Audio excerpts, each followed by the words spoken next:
करौली शंकर बाबा जी, इन्होंने बताया कि मुझे संस्कार मिले परिवार के, लेकिन सीधे माता पिता से नहीं मिले, दादा दादी से मिले।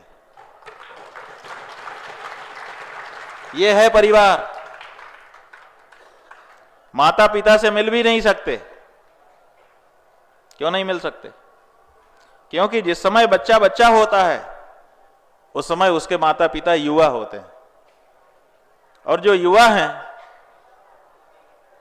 उनका तन मन कहीं और रहता है और उनके दायित्व तो अलग होते हैं। घर परिवार चलाने के लिए अर्जन करना उनका मुख्य कार्य होता है कि घर परिवार चलेगा कैसे, इसलिए हमको कमा के लाना है, तो उनका पूरा ध्यान अर्जन में होता है।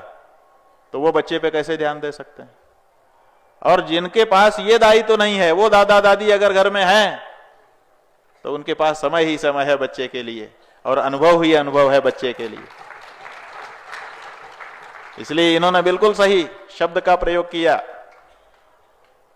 कि पका पकाया फल बच्चे को खाने के लिए मिल जाता है। अनुभूत बातें नई पीढ़ी को संप्रेषित कर दी जाती। यह परंपरा है हमारी।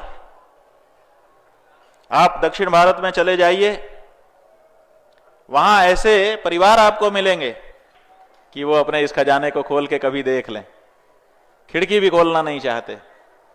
अब वो अगर भटक रहे हो तो उनके लिए हम कुछ नहीं कह सकते, लेकिन सच्चाई ये है कि जो भी इस खजाने में घुस गया वो माला माल होकर के निकला। अभी करौली शंकर बाबा जी ने हमको ये 25-30 पृष्ठ का एक आवेदन दिया। इसमें 401 ऐसे रोग लिखे गए हैं और फिर उनका निराकरण करने का दावा इसमें किया गया है। ये कहां से इनको मिला? जब हमारे पास आए तो इन्होंने हमको बताया कि सब हमारे ऋषि महर्षियों की देन है।